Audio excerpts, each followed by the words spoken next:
All right. Hello, everyone. Welcome to another episode of Take Back My Brain. I have a fantastic guest with me today. This is Arielle Martone. She is a doctor of physical therapy.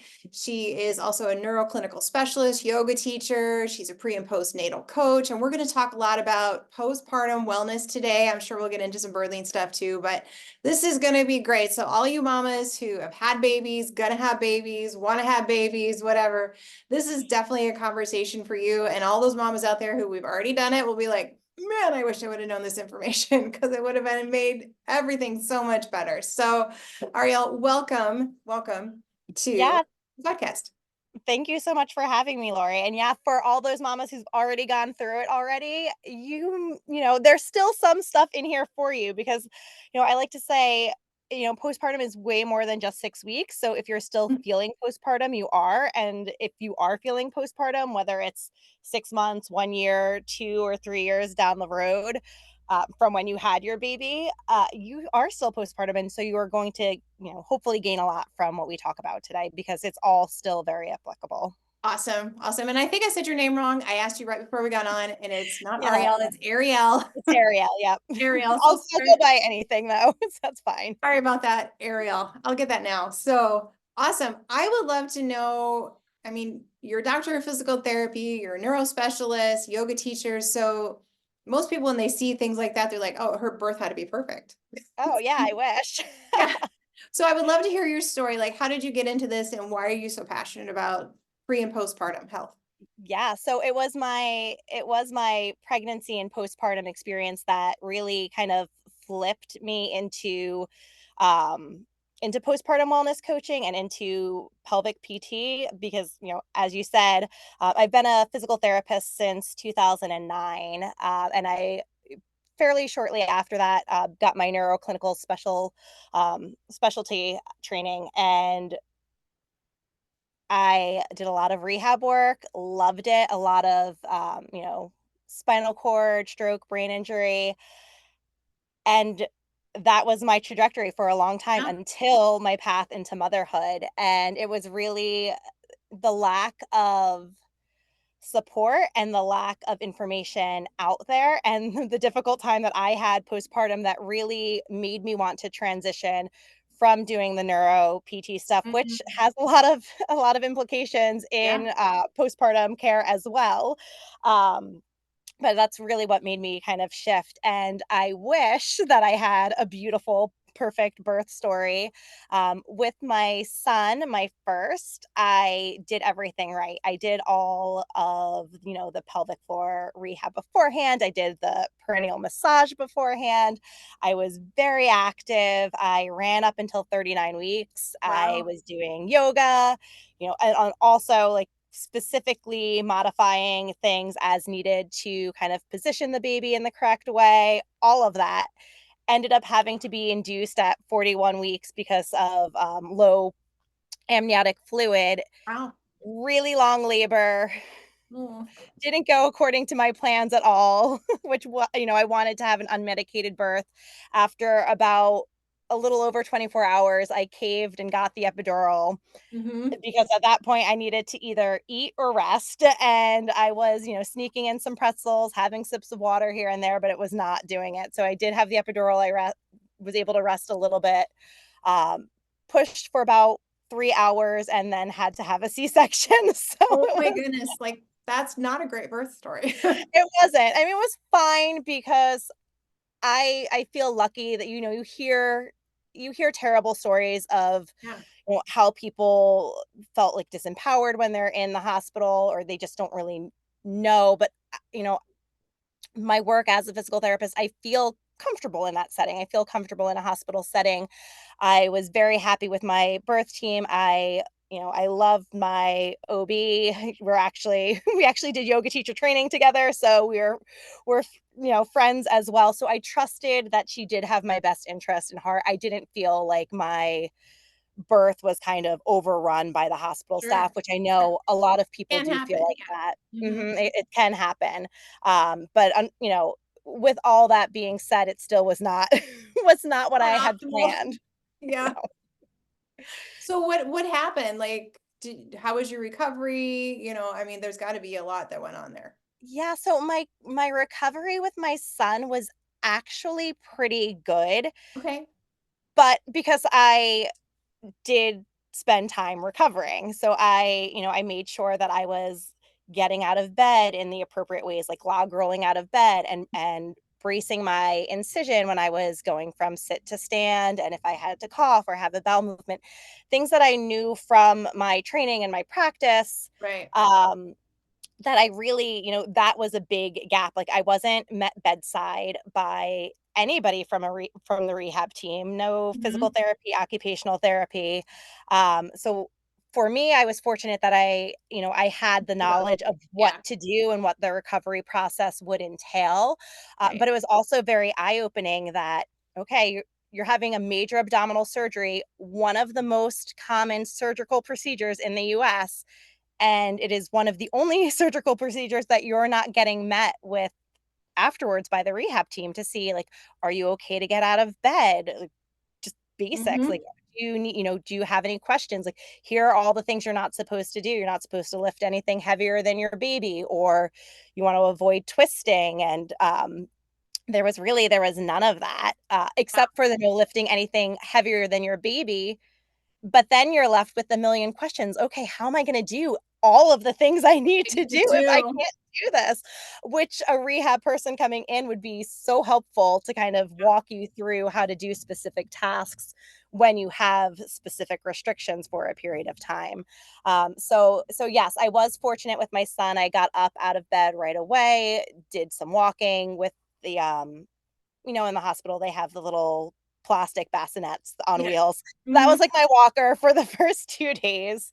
Um, but I was able to kind of bring myself through that process. With my second, my daughter, it was the exact opposite. So I had the birth that I wanted. I had a VBAC. I was thrilled to do Mhm. that. It went really smoothly. I pushed for like half the amount of time. She latched on right away, which was something that my son and I struggled with. And yet, my recovery was a lot harder. And Really? I think that's because, for so many reasons, one being that I already had a toddler at home that I was caring for. Right. So it makes it harder. But then I also had postpartum depression with her too, which Sure. again, I was kind of surprised because I had the birth that I wanted. So Mhm. everything can go great. You can have a beautiful birth story and still end up with all of these complications down the road. So yeah, so it took a lot longer. I had to be a lot more mindful about my recovery process. I was able to seek out assistance and help. I saw a pelvic physical therapist for a couple of visits to kind Yeah. of confirm my suspicions and help do some of the manual work that I needed, which can be really challenging to do on your own. Um, and of course had some therapy and coaching, and that process is exactly what led me to where I am today, Right. to shifting into postpartum wellness, shifting more towards pelvic PT, postpartum physical therapy care. Yeah, it's so needed. I'm thinking about, my youngest is 17, so it's been a long time since I had, postpartum anything.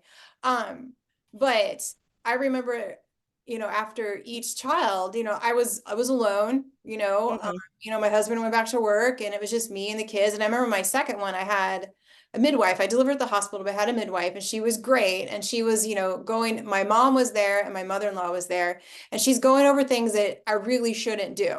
Like, and mhm. she's looking at the two of them and she's like, I really want you guys to help with this and this and this and this. And then she's looking at my husband, and like she left the room and they all three looked at me and they're like, yeah, we can't help with any of that. Oh, no. Because while my mom still worked, my mother-in-law was like, I did all of that on my own. I Oh, understand, I've why, got that. like that sissy mentality, like Yes. you can handle it. And my husband's a farmer. And so it was during harvest. So he was like going back to work, right? Right. And so our laundry was downstairs, and I remember sitting down on my butt, and I know I wasn't supposed to be doing it because I heard what she said, and I really wanted to recover well. But of course, I'm doing all these things, and I didn't feel awful, but I could tell, looking back on things now, like I really, really needed that recovery time. And why don't we give new mamas that recovery time. Like if you had an appendix, you would get 2 weeks off at least. Right. Or, Yeah. your gallbladder, you're still getting a couple weeks off, but you birth a child out of your vaginal tract, or you have a C-section and nobody's there to make a meal or to do laundry or to do anything after that. And I'm not saying that people are never there, but Right. it's like you're just expected. It's like bounce back super fast. Like you were Oh, saying, yeah. like you have this bounce back culture. Like we're expected to bounce back and just move on. And I think that's why I see so many women, at age 35 to 40, they're done. They're exhausted. Their adrenals are flatlined. They still have depression. They never got over their postpartum. Right. And they push through and push through and push through until they came to the fact where like, my kids are 10 and 12 now, and I really can't function. Right. Right. Yeah. So And I think that's because if you don't address it early on, it's not that it just magically goes away. no, Whether it's, the exhaustion, the emotional components that come along with it, and the physical. And there's a really big link between our physical health and our mental health, yeah, especially in the pelvic area. There's if you're having some pelvic pain or pelvic discomfort at 6 weeks postpartum, I want to say it's 50% more likely to have postpartum depression. yep, And there's very strong links that have been shown, correlations, not causations, to be clear, but correlations between depression, anxiety, basically emotional distress, and physical symptoms with the pelvic floor. Um, but yeah, to your point, and with your story of your mother-in-law being like, "Yes, I did all this on my own." I think we get that a lot, and that is kind of the mentality of like, "Well, I got through it. I didn't have any help." mm-hmm. And you're like, "Yes, And and that must have been really hard for you, and I'm sorry, but I don't want that for myself." yeah, And I feel like we feel this pressure to have to just take it all on, and there's almost this fear or this hesitation of asking for any help because we feel like we're supposed to do yeah, it all on our own. We're told that we're super women. Moms are superheroes. You can do it all, and you feel the pressure to do it all.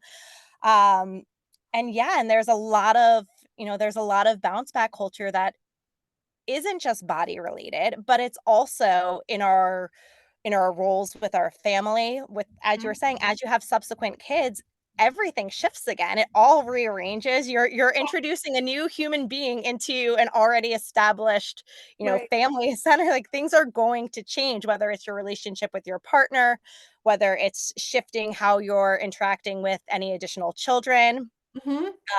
So there's adjustments that need to happen, and we're expected that everything's going to be the same, nothing's changing. You're going to still be in love with your partner just as before. You're going to be able to go back to work as soon as you're at your 6 week mark because you're cleared for everything. And it's just not the case. We really do need time to process our birth stories to Mm-hmm. start, because it's a Right. traumatic event, whether it happened beautifully and seamlessly, exactly to plan, or ended up being, a more complicated event that kind of took It's a all turn that you weren't emotional. expected. Yeah. Absolutely. So many emotions tied around that, right? Just happy, joy, scared, sad, angry, whatever it might be. Like so many emotions. And then you have all these hormones Yeah. flooding and leaving and flooding and leaving. And you feel like you've like lost your mind at point in times. Yeah. And there's nobody there to come around you and say, it's okay. Here, let me take the baby while you sleep, kind of thing. Yeah. Yeah. So Yes. in our culture in the United States, I mean, we're very bounce back. But if you go to, like European countries, other foreign countries, they give the moms like a year, sometimes 2 years off. Yeah, it depends. Where I know, in the UK, they get a year off for maternity before they have to go back to work, and I think that's hugely helpful. It allows that time for processing. It allows you to take some time to heal, to Yeah. establish the relationship with your baby, to, get that down, kind of readjust Yeah. to who you are, because that changes after you become a And it mother. tells me that there's such a value in that, in motherhood, in that relationship, that Yes. they're putting, as a priority, as opposed to here, like 6 weeks, maybe 12 if you have a good company. Right. Yeah. I didn't mean to interrupt you, but it's such a No, that's so okay. like glares at you in the face, like what is the value of motherhood? What is the value of the child in that family relationship? And it's so evident that it's not as valued here as it is other places. Yes, and it's what is the value of the mother? Because once you have the baby, we are very baby centric. You Oh yeah. look Google anything and a million things come up about how to for better or worse, how to take care of your baby, how your baby should be sleeping, how you should be feeding your baby. And there's nothing or very minimal information on where you as the mother fit Mhm. into that equation. And if you're not taking care of yourself and you're not prioritizing yourself, then not that none of that matters with the baby, but how you're feeling as the mother has a huge impact on how the baby is going to do. And I think, it's a huge piece of the puzzle that we can't just take out. It's not just about the baby. And, with that being said, it's not putting them in boxes either, like mother's wellness and Mhm. baby's wellness. Right. And mama needs to sleep, so you better make sure that that baby is sleep trained by 3 months old because it's not realistic and our expectations are just, way off as Mhm. opposed to, you know, having mom rest and not necessarily sleep, but rest and not feel like she needs to tackle all of the household chores Right. while baby is napping. Or, when baby is asleep or, bedtime for the baby, that maybe mom goes to sleep at that time 1 or 2 nights a week and not every night because sure you're going to want to have Yeah. some you time afterwards, but just, shifting our expectations a little bit and knowing that things are going to look different at least for a little while Yeah. as we're adjusting. Yeah, absolutely. I would love to go back to, you started to talk about how there's so much emotion tied to the pelvic floor. I would love Yeah. to explore that because I just don't really think people understand that, because that affects, you're saying emotionally, but it affects how we, look at our husbands or react to intimacy, or, Mhm. I'm sure that affects nursing because, things, tighten up and loosen when you're nursing, and that affects your pelvic floor and there's sensations there. So I would love to hear more about that. Yeah. So I feel like we can go off on a couple different ways with it, but there are, energetically we can talk about kind of the relationship between our emotions and our emotional state with our pelvic floor when we look at, I'm a yoga teacher, so when you look at the chakra Yeah. system and like the root chakra, um being really kind of that first energy center and being, a lot about safety and security, but also on a very like physical level when our body reacts to stress, whether it's emotional stress or physical stress, our pelvic floor tends to tighten up. And you can visualize it if you think about a dog who's really nervous and their tail tucks under, Hmm. their pelvis tilts under. The same thing happens for us. So our Right. pelvis kind of tucks under. We're really clenching our glutes, squeezing your butt cheeks together. So your pelvis is really tilted backwards. We don't have that long tail like the dog anymore, or Right. but we do have a tailbone, and the sacrum, the tailbone, all of that shifts into that same position, which you can just visualize better when you Right. visualize Right. an Right. animal with the long tail. But it's that same really tucked position, and then we hold a lot of tension there when we're under physical or emotional stress, and Sure. that leads to complications such as you know pelvic floor dysfunction as far as like pelvic pain. We can have a lot of different pelvic pain, whether it's vaginal pain. We can have pain at our tailbone, limiting our sitting. Mm-hmm. Hip pain, back pain, all can really stem from that pelvic floor tightness. Mm-hmm. And a lot of the times, new moms have a lot of pelvic floor tightness because of the trauma that the body went under and all of the emotions Right. that mom is going through. So we often think about it just being weak and needing to tighten up. And, that's true to a point. Like, yes, there's often strengthening that needs to happen, but does it need to happen right away? Usually, you need to think about relaxing the muscles first because, again, they went through Right. traumatic process, you're in an emotional state, and so things tend to grip, we tend to tighten up, and our pelvic floor is no different.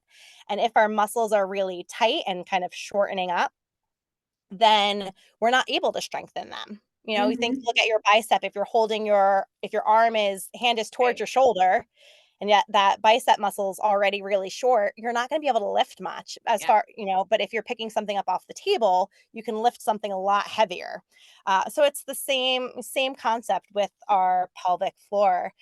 But it does, if we don't allow it to heal, if we don't allow ourselves to kind of move through the process of allowing for tension release and you know, mobility, but also keeping in mind that yes, to your point, the ligament laxity that changes, and then if you're breastfeeding, your ligaments are going to be more lax throughout that time that you're breastfeeding. So it can be, a year, 2 years postpartum where your ligaments tend to be more lax. So you might have more shifting of the pelvic bones. So if you're having, let's say there's laxity in your pelvis, it can shift more easily and your muscles are pulling really tightly in a certain way, you're going to shift your pelvis out of place Right. or not allow it to settle back into place because it generally takes about 12 weeks for the bones of the pelvis to go from that, wide birthing position, the position that you were at, Yeah. end of pregnancy as your pelvis is widening and then allowing the baby to come through. Again, regardless of if you had a vaginal or cesarean birth, your pelvis is Just still doing like its that. Yeah. thing. Yep. Um, so it takes about 12 weeks for that to kind of shift back together. Hmm. Um, so yeah, there's a lot to it. It's not just, oh, birth is a natural thing, so our bodies just move on. Right. Right. I we remember having we such really bad low back pain afterwards. yes. Just to sit down and nurse was so hard. I ended up laying down a lot to nurse, for quite a few months just because I would just get such pain in that pelvic, lower back region. And, nobody I got adjusted all the time, but nobody ever like talked about how to fix it. Yeah. Yeah. Yeah, and it could be, depending on the position that you birthed your baby into. So if you're on your back, again, that tailbone, your Yeah. sacrum kind of tends to tuck under because you're laying on it. So instead of opening up, it can be tucked in a little bit Yeah. more My and then daughter gave can birth cause in some the car. pressure. So I was sitting on the front seat when I gave birth to her 'cause all of a sudden she just Oh got my. really fast. Wow, okay. So, there's a lot of emotion there. Yeah, absolutely. Yeah. Yeah. And I didn't know, about all this pelvic floor, training, retraining, those kind of things back then. I wish I would have. It would have been helpful. Yeah. Hmm. Well, yeah, and I feel like because of it, because we don't talk much about it, we don't really have plans in place for it, we end up really normalizing a lot of pelvic floor dysfunction in women and kind of chalk it up to motherhood. Like pelvic pain with intercourse, that it's surprisingly common and very much normalized as like, well, that's just kind of like it'll get better eventually. And sometimes maybe it will, but a lot of times it doesn't. And then so, women are left with, dissatisfied sex lives or they kind of have, avoid it altogether. Yeah. Um, or, things like leaking urine when you're coughing or sneezing or jumping, like, Yeah. that is so normalized that it's joked about and laughed about of, "Oh, you had some kids, it's gonna happen," and Right. it's Or like, it go to the doesn't. bathroom before you work out. And I'm like, I already did. I was doing CrossFit for a bit and Yes. everything is fine unless I jump rope. And Mhm. then even if I go to the bathroom, like right before we start, there's just a little bit, Yeah, like you can't jump on the trampoline. And I'm like, for heaven's sakes, I was 40 some years old when this was happening. Like I should have been done with that by now, you know? yeah, And yeah, and everybody's just kind of like, oh, that's so funny. Just go to the bathroom. Like it didn't fix it. So then I stopped doing, CrossFit because I didn't want to jump rope because it was embarrassing to me. Lori, and you are far from alone. There are so many women out there, so many moms out there who stop doing activities that they Mhm. enjoy because of pelvic floor dysfunction. that is just, it's normalized. So people don't realize that there's something you can do about it. So then it just kind of leads to avoidance of the Right. activities that cause it. So what are women looking for? Like if they say, okay, ideally probably they should just go see somebody no matter what for pelvic floor kind of, or is that what you would suggest? Or what are they supposed to do when they're like done birthing and you're like, how do I know this is working right? And what's Yeah. wrong and what's not? Yeah. So yes, I would say if you can get to a pelvic floor physical therapist, absolutely do that. Um, but it's not always feasible for everybody. And if you don't have any glaring issues right away, it's going to be really hard to convince yourself to go, Sure. especially in early motherhood. So I advocate for a lot of postpartum support in any way that you can get it. And that's one of the reasons, I shifted into postpartum wellness coaching, Yeah. is because I can, through coaching, guide women through some very step by step, therapeutically progressed exercises that aren't going to be the end all be all for everybody, of course, but Hmm. it's a really good starting point. And for the majority of people, the majority of new moms, it works great for, and then they don't need to do anything else after that. Nice. They can kind of start to resume the activities that they were doing, and it also allows for, if issues are arising and we're, noticing like, like we should be able to progress a little bit more, or, we're kind of getting stuck in this one, section of time. Maybe we need to start looking at what other options do we have. And this might be the time to see somebody in person to get hands-on assessment and have, a pelvic floor assessment done. So I think if you can work with a postpartum coach who, has who is specifically a postpartum Yeah. coach, because there's a lot of coaches out there who, work with new moms, but postpartum is, to me, it's a very unique time period. It's a very unique time frame, and you want to make sure that you're avoiding anything that's really kind of more bounce back related, Yeah. whether it's, bouncing back your body, because you don't want to rush into exercises too soon before you're ready. And there's really small subtleties between coaching someone who's postpartum and somebody who is not. And for me, the morning routine thing is a big difference, I think. Huh? If you look at a lot of, coaching, when you're coaching, basically anybody else who isn't a postpartum mother, you can really emphasize the morning routine and maybe getting up early. And there's, the 5 a.m. club and power hour and all these different names for Right. like how to do your morning routine. But when you're postpartum, when you're a new mom, you have to prioritize your rest. So if you're not sleeping well all night, the last thing I want you to do is set your alarm to get up a half hour before your Right. baby or an hour before your baby to get something done. Like, we don't need to do that. We can figure out how to work the tools that are going to be helpful for you into the routine that you already have and the rhythm that you already have with your baby. But yeah, I think working with someone who is specifically postpartum trained, who has some pelvic floor training, is really key Hmm. to kind of starting the process. And that might be all you need, and that will be wonderful. But they can also, and they should also be advocating, um, for you to seek additional services as needed. And that's, if you are looking to work with someone, you do want to ask, like, are they willing to refer out, or do they feel like they have to solve all of your problems? Right. And if you find someone who's going to solve all of your problems and do it all in 6 weeks, like, maybe look somewhere else because it doesn't work like that. Right. So Right. Yeah, exactly. And I know you have a very specific process that you use. I think it's three-step process. Um, yeah. can you want to like give like an overview of that? And then please tell us, I know there's gonna be moms out there like, I need Arielle. So tell us how to contact you too.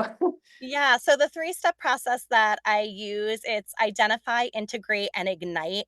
And it's really, the identification piece is absolutely the first step, and awareness is everything. And that starts with, identifying how you're feeling emotionally, identifying how you're feeling physically, and really starting to get back into your body. A lot of what I do is pulling moms out of their head and bringing them back into their body, because that's where the healing happens. That's where we can really process our emotions. That's where Yeah. we can figure out what we need to do for ourselves physically, what's working for us, and really start to tune out all of the extra noise, all of the Google searches. We can just kind of quiet that Yeah. down. Yeah. Um, so from there, we integrate, and that's really kind of, integrating mind and body together. So a lot of practices that, can are really more simple than we make them out to be. Like it's not a hard, I should say it's not complicated, but that doesn't mean that it's easy. It's simple, but it can be challenging, and that's okay. But it's really bringing awareness to what you're doing. So thinking about the exercises that you're doing, exercising and doing the workouts with intention and Mhm. mindfulness, has been shown to, enhance the results that you're getting. And also kind of being more mindful throughout the day and really in tune to what you're thinking, as well as integrating what we're doing throughout your day. So we're Mhm. integrating mind and body, but then we're integrating these skills into what you're already doing. So you don't need to have a whole hour-long morning routine. We can, integrate a mindfulness practice to your first cup of coffee, where you're going to commit to drinking the first couple of sips while they're hot and Mhm. actually enjoy it, taste it, smell it, feel the steam rising up and just being in that moment, even if it's 30 seconds. And Sure. then baby's crying and you're off to something else. But at least in those 30 seconds, you're really present, you're into your senses. Mhm. We do really a lot of that. And then the last phase is ignite. And that's where you're really, you know, from moving through the healing process, we're really able to kind of next level it, whether it's physically, because Mhm. we've done the work from the ground up. So you're able to get into more complex movements, such as CrossFit or thinking about running, making sure that you're really ready for those those type of Right. Right. activities. Yeah. Yeah. But then also igniting how you're feeling, for yourself, like knowing who you are, feeling confident in yourself, and that's a whole other practice as well. Mhm. But I yeah, love it. so that's the process in a nutshell. And you were asking how you can find me. I am on Instagram at Arielle Martone. And you can also find me at my website, which is findyourwaymama.com. I love it. And on both my website and Instagram, you can get access to, I have two free things to that you can grab. That's the first one is if you are expecting and you haven't had your baby yet or just had your baby, it's a pelvic floor guide. Hmm. And it's nine tips on what you're going to want to do to really help the healing process from, Love from it. day one after baby. And that's, like I said, really good if you're going to have a baby, because it's never too early to start your postpartum planning. And the other free resource that I have is Exhausted to Energized without sleep training, and it goes through the 3-step process, um, in a little more detail. I love it. I love it. That's so great. And all that will be in the show notes for any of you looking, for that. If you didn't catch it all, it'll be there. I've got it all there for you. So this has been a fantastic conversation. What's the last thing you want to leave my listeners with? Oh goodness. Okay. I guess so what I kind of started out with is that if you're feeling postpartum, you are. So again, there's no time frame for it. So if you're not feeling like yourself, if you're feeling like your energy is still really low, if you're feeling achy and uncomfortable since having your baby, and you're just, the only way I can really phrase it is you're just not feeling like yourself again. And that's the huge piece that takes, for me, I think it takes the longest. You Mhm. could be feeling good in your body but not quite to yourself yet, or you're, feeling a little bit more confident in your parenting choices, but your body is aching. But really, that last piece is getting back to who you are, what is really passionate for you, um, aside from being a mother, because that's important. But again, you are a very important piece in the whole mother baby dyad. So if you're not feeling, or if you're feeling postpartum, you are, and it's not too late. and it's definitely not too early to seek some postpartum support. I love that advice. It's so important, like value your baby, but also value you. Like Yeah. motherhood is not just the baby, motherhood is both of you together and your husband and your whole community there. So Yeah, there's a lot of work to do, isn't there, Ariel? there is. Yeah, so we got to shift this mindset around, mommyhood and bouncing back in our culture for sure. So this has been a fantastic conversation. Thank you, thank you, thank you for being vulnerable and sharing.